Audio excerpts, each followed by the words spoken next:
বাংলাদেশে যত ধরনের ডাকাত দেখা যায় তা বিশ্বে বিরল, মন্তব্য পরিকল্পনা উপদেষ্টার। দলীয় প্রধানের প্রধানমন্ত্রী হওয়ার সুযোগ রাখা উচিত, বললেন সালাউদ্দিন। সাতক্ষীরায় মাদ্রাসার শিক্ষককে হত্যা, পিটুনিতে প্রাণ গেল হামলাকারীর। হিসাবের পরিবর্তনে সরকারের ঋণ বাড়ল ৫৬,০০০ কোটি টাকা। ৭ উইকেটের জয়ে ৯ বছরে খরা কাটালো বাংলাদেশ। দর্শক, গ্রামের কাগজের সকালের খবরে আপনাকে স্বাগত। শুনছিলেন প্রধান প্রধান শিরোনাম, এছাড়াও রয়েছে রাশিফল। এবার চলুন যাওয়া যাক মূল আয়োজনে। পরিকল্পনা উপদেষ্টা ডক্টর ওয়াহিদুদ্দিন মাহমুদ বলেছেন, বাংলাদেশে দখলদারদের নানা ধরন দেখে বিশ্ব অবাক হতে পারে।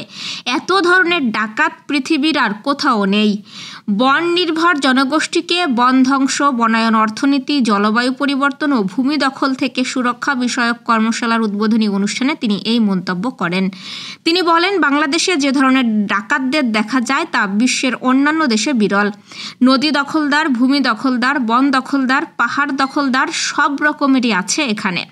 পরিকল্পনা উপদেষ্টা বলেন, দেশের সামান্য পরিবেশগত সম্পদ সংরক্ষণ করা সরকারের জন্য কঠিন হয়ে পড়েছে।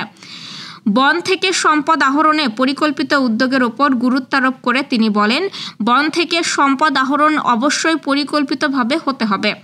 বিদেশিদের পরামর্শে অতীতে কিছু ভুল প্রকল্প বাস্তবায়ন প্রসঙ্গে তিনি বলেন, বৈদেশিক অর্থায়নে দেশে অনেক অপরিকল্পিত বন প্রকল্প বাস্তবায়িত হয়েছে। দলীয় প্রধানের প্রধানমন্ত্রী হওয়ার সুযোগ রাখা উচিত বলে মনে করছে বিএনপি। রোববার জাতীয় ঐক্যমত্য কমিশনের সঙ্গে বৈঠকের পর সাংবাদিকদের বিএনপির এই অবস্থানের কথা জানান দলটির স্থায়ী কমিটির সদস্য সালাউদ্দিন আহমেদ। সালাউদ্দিন বলেন, প্রধানমন্ত্রী দলের প্রধান থাকতে পারবেন বলে মত দিয়ে যুক্তি তুলে ধরেছে বিএনপি। দলের প্রধান হলেই যে প্রধানমন্ত্রী হবেন এমন তো নয়। দলীয় প্রধানের প্রধানমন্ত্রী হওয়ার সুযোগ রাখা উচিত হবে বলে মনে করে বিএনপি। আশা করি পরবর্তী আলোচনায় আমরা একমত হতে পারব। বৈঠকের বিস্তারিত তুলে ধরে তিনি বলেন, ত্রয়োদশ সংশোধনীতে যেভাবে তত্ত্বাবধায়ক সরকারের ব্যবস্থা রাখা হয়েছিল তাতে কিছু পরিবর্তন আনা যায় কিনা তা নিয়ে আলোচনা হয়েছে। তত্ত্বাবধায়ক সরকারের বিষয়ে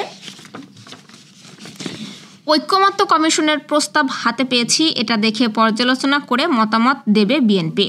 ঐক্যমত্য কমিশনের নতুন খসড়া প্রস্তাবের বিষয়ে মঙ্গলবার আলোচনা হবে বলে জানান বিএনপির এ নেতা। ধারালো অস্ত্র দিয়ে হামলা চালিয়ে মাদ্রাসার শিক্ষক শরীফুল গাজীকে হত্যার পর মানুষের পিটুনিতে নিহত হয়েছে হামলাকারীও। পিটুনিতে নিহত রাজু গাজী একজন মানসিক ভারসাম্যহীন বলে দাবি করেছেন স্থানীয়রা। রোববার বিকেলে সাতক্ষীরার তালা উপজেলার খেসরা ইউনিয়নের শাহপুর গ্রামে এই ঘটনা ঘটেছে। খেসরা ইউনিয়নের চেয়ারম্যান কামরুল ইসলাম লালটু জানিয়েছেন, মানসিক ভারসাম্যহীন রাজু গাজী শিক্ষক শরীফুলকে ডেকে মাদ্রাসার সামনে নিয়ে আসে। পরে সেখানে হঠাৎ শরীফুলকে ধারালো অস্ত্র দিয়ে এলোপাতাড়ি কুপিয়ে জখম করে। এতে ঘটনাস্থলে মৃত্যু হয় শরীফুলের। এ সময় স্থানীয়রা ছুটে এসে রাজু গাজীকে আটক করে গণপিটুনি দেয়। এতে ঘটনাস্থলে এসে মারা যায়। ঋণের হিসাবায়ন পদ্ধতিতে পরিবর্তন আনায় সরকারের ঋণ বেড়ে দাঁড়িয়েছে ১০,৭৬,৭০০ কোটি টাকায়। সংশোধিত হিসাবে আগের চেয়ে ঋণ বেড়েছে ৫৬,০০০ কোটি টাকা। বাজেট ঘাটতি মেটাতে স্থানীয় ও বিদেশি উৎস থেকে ঋণ নেয় সরকার। স্থানীয় উৎসের মধ্যে ব্যাংক, আর্থিক প্রতিষ্ঠান, সঞ্চয়পত্র ও বাংলাদেশ ব্যাংক রয়েছে। অর্থ বিভাগের হিসাব মতে ২০২৩-২৪ অর্থবছর শেষে অভ্যন্তরীণ উৎস থেকে সরকারের মোট ঋণ ছিল ১০,২০,২০৫ কোটি টাকা। অর্থ বিভাগের কর্মকর্তারা জানিয়েছেন, অর্থের যোগানে কেন্দ্রীয় ব্যাংক থেকে অগ্রিম আর্থিক সুবিধা নেয় সরকার। দায়ী হলেও এতদিন ঋণের হিসাবে তা দেখানো হতো না। এবার নতুন পদ্ধতিতে অগ্রিম সুবিধাকেও ঋণ হিসাবে দেখিয়েছে অর্থ বিভাগ। এর ফলে অভ্যন্তরীণ উৎস থেকে সরকারের নেওয়া ঋণের পরিমাণ বেড়েছে। পারভেজ হোসেন ইমনের ব্যাটিং তাণ্ডবে পাকিস্তানের বিপক্ষে দীর্ঘ ৯ বছর পর জয়ের খরা কাটালো বাংলাদেশ ক্রিকেট দল। রোববার মিরপুর শেরেবাংলা জাতীয় ক্রিকেট স্টেডিয়ামে টসে হেরে ব্যাটিংয়ে নেমে ১৯ ওভার ৩ বলে ১১০ রানেই অল আউট হয় পাকিস্তান। দলের হয়ে সর্বোচ্চ ৪৪ রান করেন ওপেনার ফখর জামান। এছাড়াও ২২ রান করেন আব্বাস আফ্রিদি। বাংলাদেশ দলের হয়ে 3 ওভার 3 বলে 22 রানে 3 উইকেট নেন তাসকিন আহমেদ।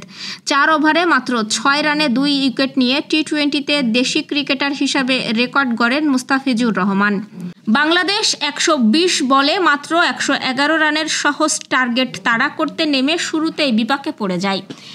লিটনের বিদায়ে 2 ওভার 2 বলে মাত্র 7 রানে 2 উইকেট হারায় বাংলাদেশ। এরপর দলের হাল ধরেন তাওহিদ হৃদয় ও পারভেজ হোসেন ইমন।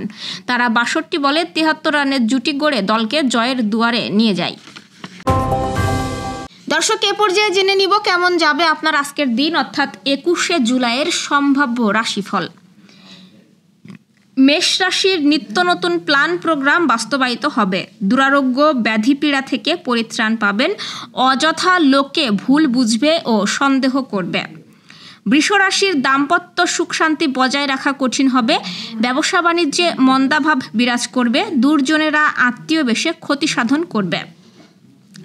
মিথুন রাশির ভাঙা প্রেম বন্ধুত্ব জোড়া লাগবে। ধার কর্য ঋণ মুক্তির পথ প্রশস্ত হবে এবং পরিবারে ছোট্ট নতুন মুখের আগমন ঘটতে পারে। কর্কট রাশির বেকারদের জন্য দিনটি মাইল ফলক হবে। নিত্য নতুন ব্যবসা বাণিজ্যের পরিকল্পনা বাস্তবায়িত হবে। বিদেশ গমন ও স্বদেশ প্রত্যাবর্তনের পথ খুলবে। সিংহ রাশির দুর্ভাগ্য দূর হবে। সৌভাগ্যের প্রদীপ প্রজ্বলিত হবে। মন সুর সঙ্গীত ও ধর্মের প্রতি আকৃষ্ট থাকবে।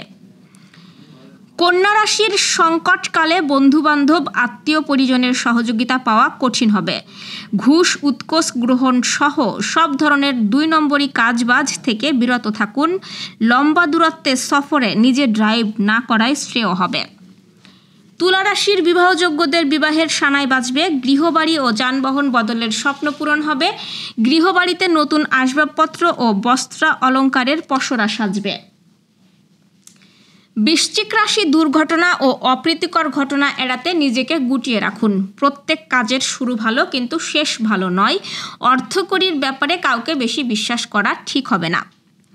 ধনুরাশি স্বদেশ বিদেশ ভ্রমণের সুযোগ পেতে পারেন। কর্ম ব্যবসায়ে বাড়তি দায়িত্বভার বর্তাবে এবং মামলা মোকদ্দমায় জয়ী হবেন। মকর রাশি অংশীদারি ব্যবসা বাণিজ্যের বহুল প্রচার ও প্রসার ঘটবে। অত্যাবশ্যকীয় বিনিয়োগে সতর্ক থাকুন। আশ্রিত ও প্রতিপালিত ব্যক্তি থেকে সাবধান থাকুন। কুম্ভ রাশির বিবাহযোগ্যদের বিবাহের কথাবার্তা পাকাপাকি হবে। ধৈর্য সাহস মনোবল বাড়বে। গৃহবাড়িতে কোনো না কোনো মাঙ্গলিক অনুষ্ঠান অনুষ্ঠিত হতে পারে এবং কর্মের সুনাম যশ পদোন্নতির পথ খুলবে। মীন রাশির অন্ন বস্ত্র বাসস্থানের অভাব ঘুচবে। মামলা মোকদ্দমা মীমাংসার দিকে ধাবিত হবে। কোনো দলিলপত্র আসতে পারে এবং স্বজনদের সঙ্গে সম্প্রীতির মেলবন্ধন রচিত হবে।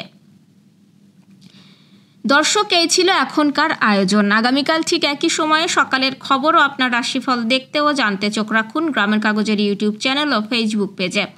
আর প্রতিদিনের খবরের আপডেট পেতে গ্রামের কাগজের ইউটিউব চ্যানেল সাবস্ক্রাইব এবং ফেসবুক পেজ ফলো করে রাখতে ভুলবেন না। আমাদের পরবর্তী খবর দেখুন বিকাল 3টায়। শুভ বিদায়।